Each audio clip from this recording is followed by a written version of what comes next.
Hello, everyone. I'm back to try and make sense, unpack, discuss all the rest of it, of what we've just witnessed at Anfield. Liverpool 1, Nottingham Forest 0. Of course, sorry, that's completely the wrong way around. That was what I wish would have happened. That is not what happened. Liverpool 0, Nottingham Forest 1, I should say. Apologies for my little misstep there. Liverpool, however, have just made a whole shitload of missteps, which we'll try and discuss over the course of the next 15, 20 minutes, whatever it may be. Just feel free to get involved in the chat as ever. I'll be looking at the chat, Twitter, a little bit in our Discord as well, and we'll just talk it out and try and, feel ever so slightly more positive about life after it, or not, as the case may be. Just say how it is. It was shit. It was properly diabolical, lethargic, far too many players massively underperforming, key players at that as well. Not many come out of it. We'll save sort of the individual rankings and discussions for the next show, which would be the player rankings. Just overall across the board, miles off it, absolutely miles off it. Nottingham Forest, to their credit, came with a game plan. It was very physical, certainly in the opening exchanges. They sort of put it on our toes, if you like. I think Liverpool actually stood up to that quite well. In terms of that, and we actually earned the right to play a little bit. It's just the problem was the play and the decision making left so much to be desired. It really did. It was miles off it at times. Awful, as Hawk says in the super chat. Really poor. Let's dive into the chat then. The chat is absolutely going off, as you could well imagine. Predominantly Liverpool fans, thankfully. A couple of Nottingham Forest fans in there as well. Well done. Congratulations. Very well earned 3 points. Callum Hudson-Odoi took his goal exceptionally well, and as I mentioned a moment ago, you came with a way and a style and a game plan, and you executed it to perfection. I think it's fair to say Liverpool, for our part, didn't really create anything clear cut. There's a couple of moments here and there. There's Diaz early doors chasing that lost cause and he hits the post, but it really wasn't good. MK, we'll get into the chat. Salah and Sobo, I think those two are probably the two come out of it, with the most criticism, I think it's fair to say. And they've been brilliant at the start of the season. We should caveat that early doors. But so them two felt like they're on completely different wavelengths for large parts of that game. It was often those two who did get in those situations, got in those moments whereby it thought, okay, could this materialise into something? And then time and time again, they get the pass wrong, or the run was wrong, or underhit. The execution of everything, and in particular from that area of the pitch, was just way off it today. And I've seen a lot of people referencing the international break and the fact they came at a bad time. And I've seen people, the immediate and the easy thing to blame, I guess, from a performance as poor as that today would be the non-rotation of the side. I've seen a couple of people in the chat doing that. And I mean, this is a stretch. How's it going? They haven't won there for 50 years, but whatever. Apart from today. The rotation or the non-rotation aside, like I say, but I think I wanted us to rotate more, but not based on sort of what could happen today and what had gone before. It was more a case of getting minutes into legs and giving some rest out and all that sort of stuff for what was going to come in the future. So I don't put the blame for that performance and that result necessarily on the manager's door in terms of his team selection. I just think, like I said right at the top, across the board, nobody was at it really today. I thought Gravenberch was okay. I thought Alisson Becker was okay as well, as he always is, it feels like. But too many were really poor. D23 mentions Darwin Núñez. What I'd say is, and I've seen a lot of people as well on social media and the sort of stuff as well, talking about the substitution not necessarily impacting the game in a positive way, which is right, by the way, because we didn't get any better when the subs came on. That's fine, that's a given. But we weren't at it beforehand. It was just a complete and utter off day. And I'm not saying that's okay, because clearly it isn't, because you get found out in the Premier League when you have days as bad as this. Of course you do, when nothing seems to be working for you. Try, but nothing came off. And I do think there were moments actually during the game where we weren't the tempo wasn't there and the urgency wasn't there either. There's one late on and we're chasing the game by this point. We're already 1-0 down and there isn't that willingness to make things happen. There was no, okay, right, come on, grab the game by the scruff of the neck and up the tempo. When we did up the tempo, back end of the first half, Forrest couldn't live with us for 10 minutes and it felt like, okay, take that little segment of football into the second and we should overpower them. We should make things happen, but just never materialised, just never ever happened. It was so poor, it really was. GRLFC asked where was Chiesa, and again it feels like an easy sort of area to pick up on when you haven't got the result or the performance that we would have liked today. You go, well, why wasn't our new summer signing there? He's not ready. He's just not ready to be there. We touched on it prior to the game, we touched on it in the pre-match build-up and all that sort of stuff. He's not up to match fitness, he's not up to match speed. Clearly on the slot, etc. We've seen that in training. And he's a wonderfully gifted footballer.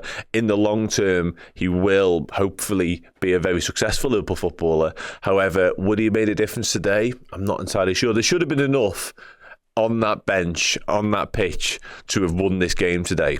It's just, again, far too many of them did not turn up at all. I can't really put it in. I can't sugarcoat it any other way. They just didn't turn up. And a lot of people talk about Salah.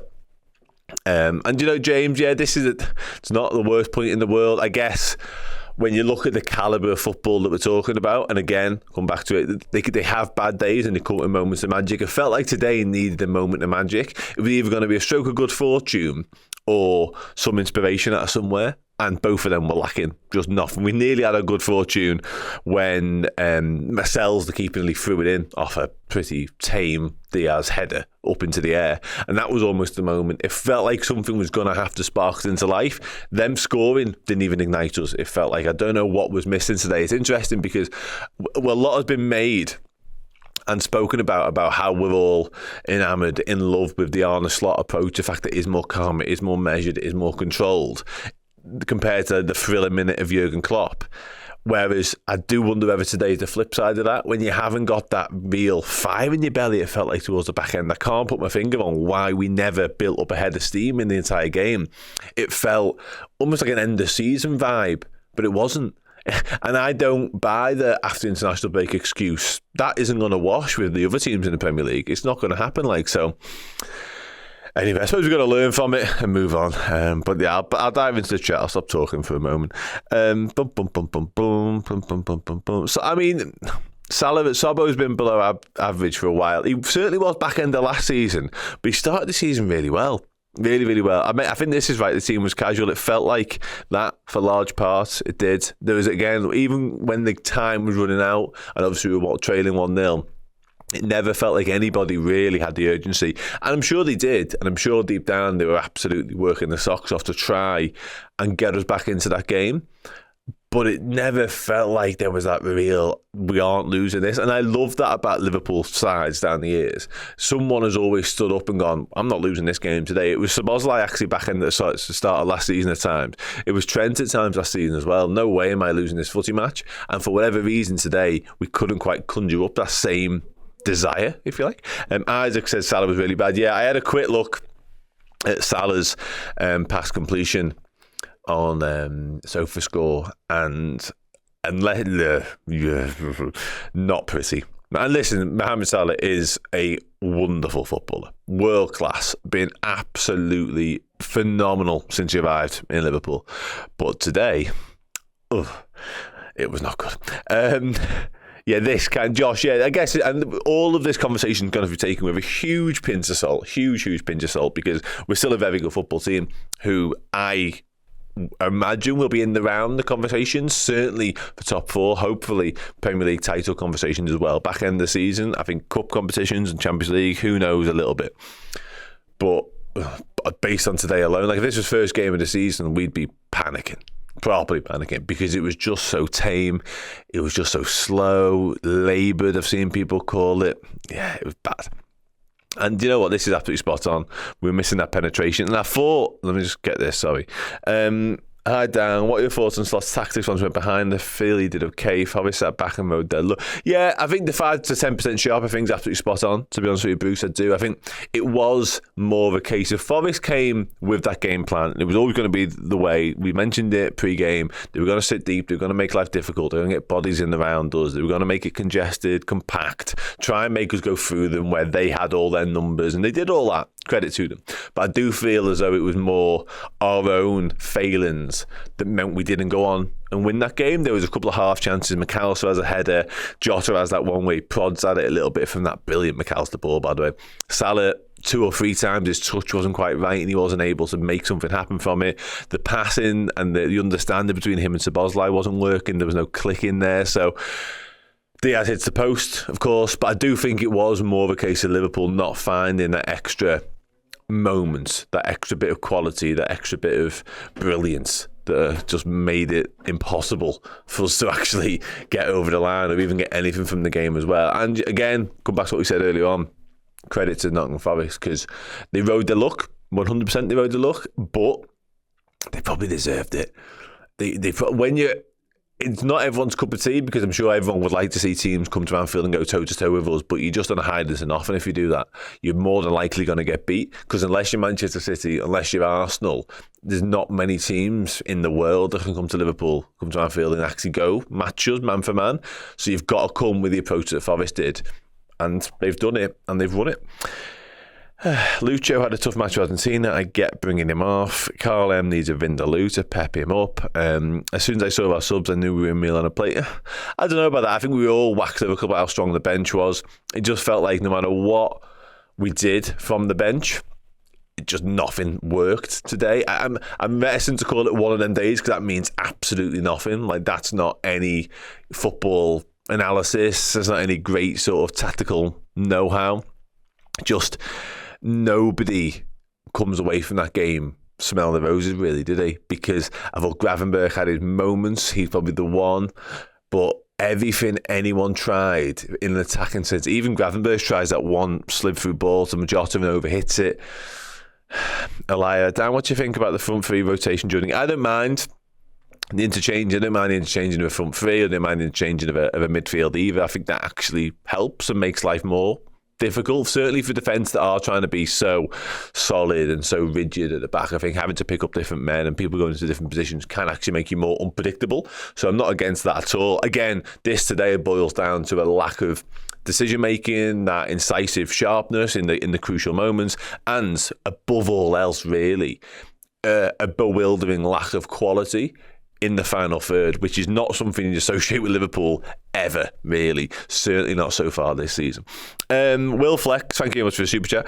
Why are we surprised our owners don't set us up to win trophies? This is what we are set up to do. We've needed a DM and a left back for 2 or 3 seasons. Only reason we won trophies is because Klopp overachieved. Listen, I can't argue. I sat here and in various different positions around the studio all summer long saying we needed a defensive midfielder, and I would have liked us to have signed a left-sided centre-back, stroke left-back. Absolutely wholeheartedly agree with you on that. However, a couple of people have made the point. None of the owners of Liverpool Football Club made one of the greatest footballers I've ever seen pull on a Liverpool shirt drop. I don't want to say drop a stinker because I don't like those terms. I don't use that terminology. But Mohamed Salah was miles off it today. Miles off it. Like, just was. He wasn't the only one. Dominic Szoboszlai was miles off it. Alexis McAllister had his greatest day in Liverpool shirt. I thought Jota was poor for the most part as well. Diaz, compared to the start of the season that he's had, wasn't good. And the reason you immediately draw your attention to the likes of Salah, Szoboszlai, because they're the difference makers. They're the game changers. Trent falls into this category as well, I should say. They're the people you do turn to go, win us this game of football. And not one of them was able to do that today because they just weren't at it at all. I assume this is sarcasm. I certainly hope this is sarcasm because I've just said Liverpool FSG should have spent more money in the past 2 seasons because we needed more footballers. And that will only get truer as the season goes on and the fixture schedule piles up. I genuinely thought that was one of our worst attacking performances. Yeah, I absolutely agree with you. Terrible. Absolutely terrible. And Lucas, I assume you didn't just hear what I just said. Let's keep going. I'm going to stick in the YouTube chat. I will dive into Twitter in a moment. Let me get that ready, actually, while I do. Szoboszlai needs not to be a starter. Listen, somebody made the point earlier on, and it's a fair one. Like, that was end of season Szoboszlai we've seen today. I think he's actually started the season brilliantly, but he was nowhere near it today.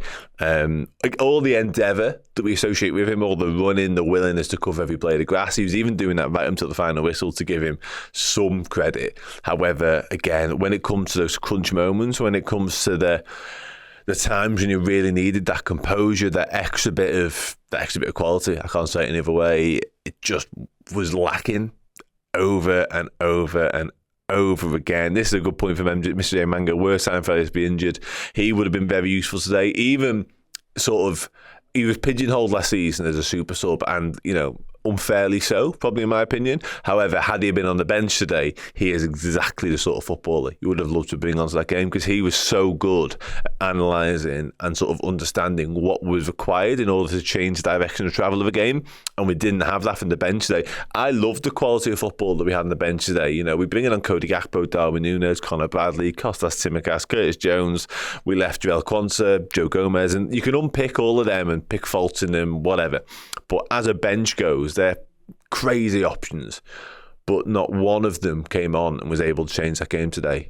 And maybe you could point fingers as to why. Does it suit Darwin Núñez, that type of game? Probably not, because they are so deep, and by the time he comes on, they're even deeper, because they're 1-0 up by then. They've got something to hold on to. They're going to fight with every inch of their life in order to do so. So by the time Núñez comes on, they're already sat on the edge of the 6-yard box, having been sat in the 18-yard box for the entirety of 75 minutes. So Darwin Núñez is not going to be able to run in behind, so maybe not. Niaxi says our bench was mostly defensive options. Gakpo, Núñez. You could add Chiesa to it. Maybe that would be the alteration you talk about. I'm not. Who else missed out on the bench? They train Ione. Possibly, yeah. I really like Train Ione. Be 17. Everyone keeps talking about Chiesa. And yes, I want him to play football for Liverpool. Is he ready to play football for Liverpool? Clearly not. Like, I don't know. I don't know what you want me to. He clearly isn't ready, because he hasn't played football for like 3 months, and for whatever reason, he isn't ready right now. I can't do much about that, I'm afraid. Harvey Elliott, he was injured. He can't play. Yes, no excuse whatsoever, and there are no excuses to be made. We were shit. We were just shit. Like, we really were terrible. And again, come back to what I said about the top. Credits to Nottingham Forest. Came with a plan, executed the plan, took 3 points from Anfield, and we were really poor. And we will have to play miles better if we're going to be in the conversation for anything come the end of the season. Somebody a moment ago said, sort of learn from this and move on. Yeah, we have to. That's what you've got to do with every. If you don't learn from your defeats, what the hell was the point? That's the only glimmer of positivity you can take from any defeat. Certainly so fresh into a new manager's tenure. This is his first real setback as Liverpool manager now for Arne Slot. It's how he reacts to this, how he deals with it, whether it be in the media. I'm sure he's doing his press stuff now, whether it be in the change rooms, whatever. He has to find a way of harnessing this terrible performance and learning from it and making us better for it, because otherwise it was just a defeat. It was just a defeat to a side that will be in the round, mid-table, lower to mid-table, I imagine. Based on the start of the season, they might say higher. But it's not what we've come to expect from Liverpool Football Club. It was really bad.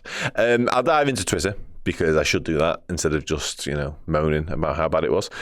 Let's have a look at Twitter. LFC Seattle says, creators of our own downfall throughout most of that. Decent enough at the back and in midfield, but lacking connectivity at the front. Credit to Forrest for getting the job done. So how does Arne's version, I hadn't seen it. How does Arne's version of LFC respond to the setback? We'll find out. Versus, it's actually Tuesday, Milan, isn't it? I think I'm right in saying. Regardless of when it is, and that's all semantics. Yeah, it is all about responding. I think you're right on that. Street Logic Sports, it looked like a tired performance. Riding high the first 3 games, feel like international break sapped our momentum and slowed us down a bit. Nothing really worked today, but it's the first season of the new fella. There's going to be games where we sucked. Yeah, absolutely. Yeah. Crypto Maximalist says Forest didn't come to play football, should be a league. Yeah, I think the first 50 minutes there was definitely an air of over physicality from them. But I'm sure Liverpool would have come to expect that. It's about rising above that. It's about, again, winning the right to play your footy. And I actually think we did that in the first 20. The problem came once we'd won the right to play footy. The footy had gone, to use Jamie Carragher's phrase from Casemiro, without over-egging it, obviously.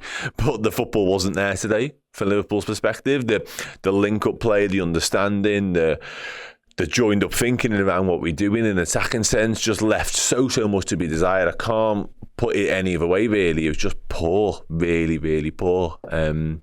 How do you lose it? I mean, Arsenal extra comments on the Twitter there. What are you going to do when you're this big, you know?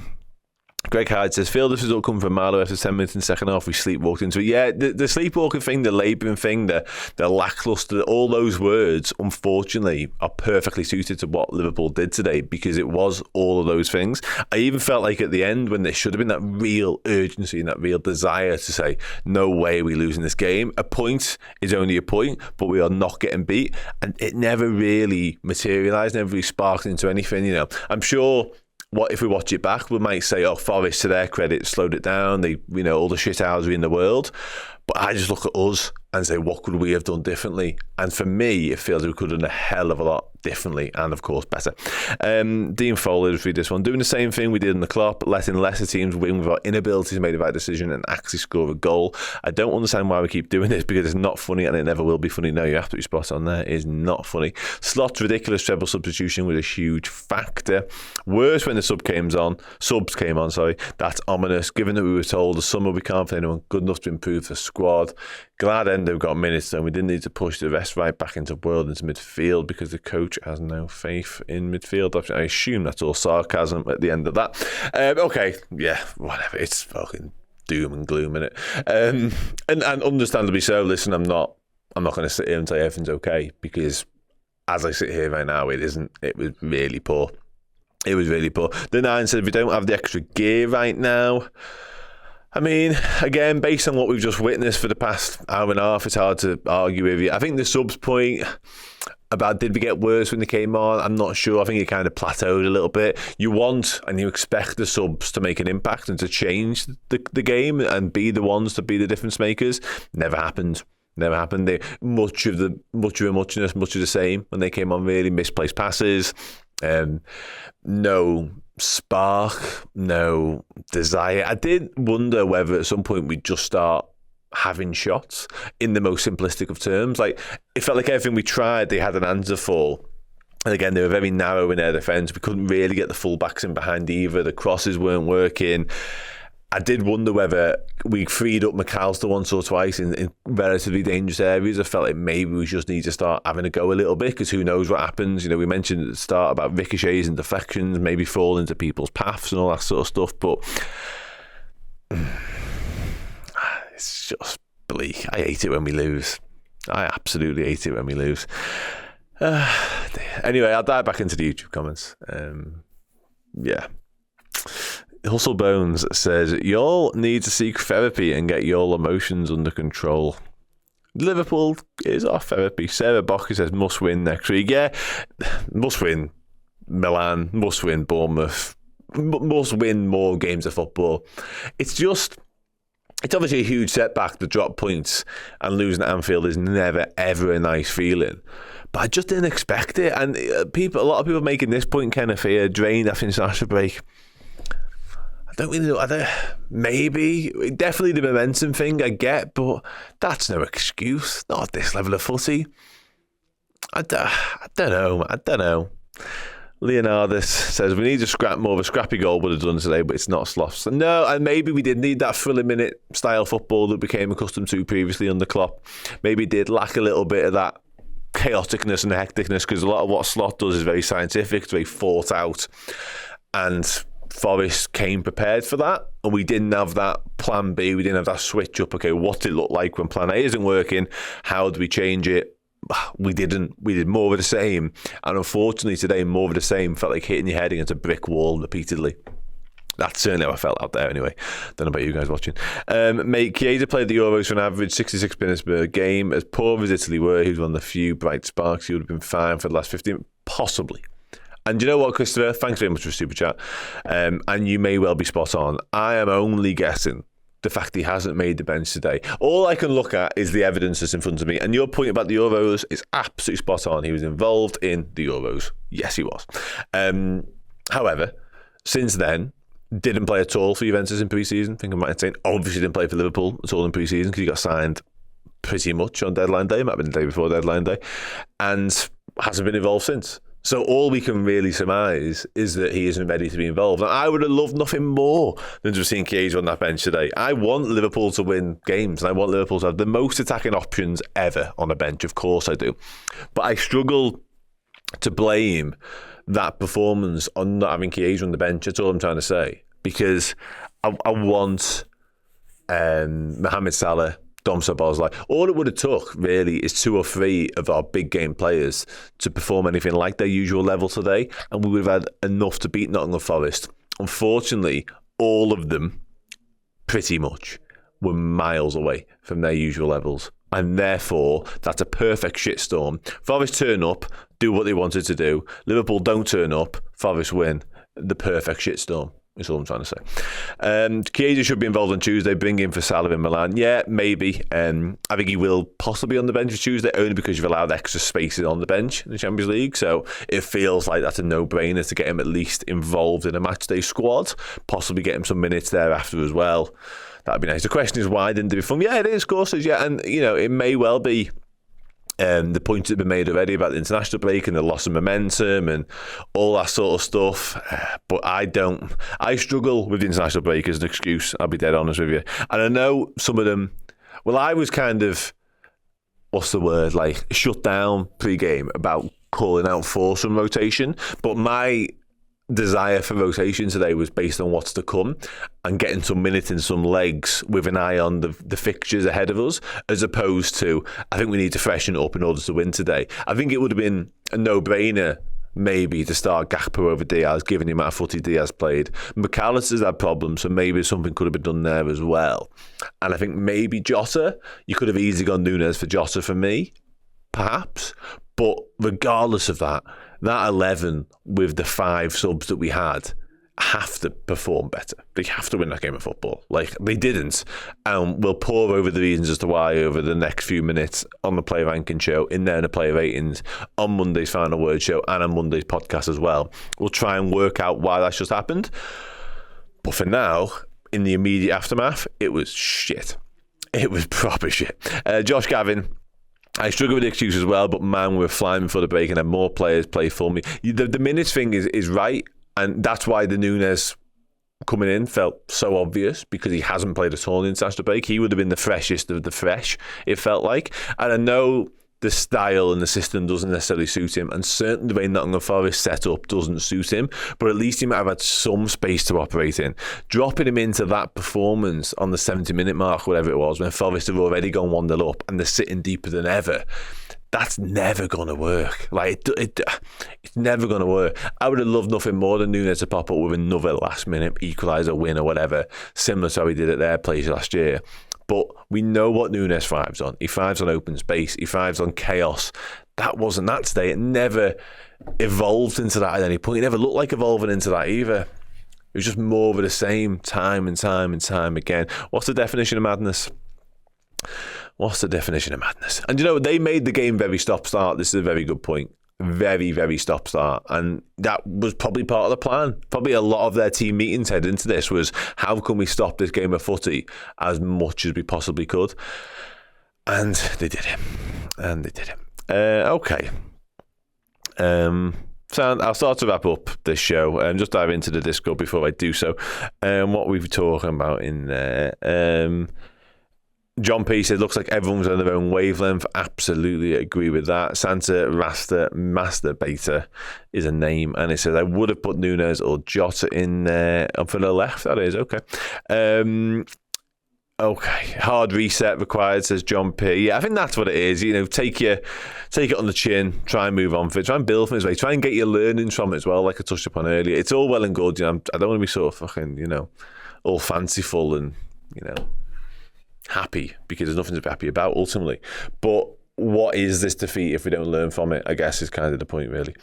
Okay, sound. I'll wrap up because that was terrible and I don't want to speak about this game for much longer, to be honest. Yeah, I will dive over onto a player rankings show. In that case, please feel free to join me on that one. I assume I won't need to stretch up much, let's put it that way. Sagar with our final comment there. Yeah, let's hope that's the case, eh? Let's do more of that stuff, because my God, that was bad. Yeah, do join me on the play rankings. I'll be heading over there right now. We're going to discuss the individual performances from Liverpool 0, Nottingham Forest 1, Anfield. I'll see you in a minute.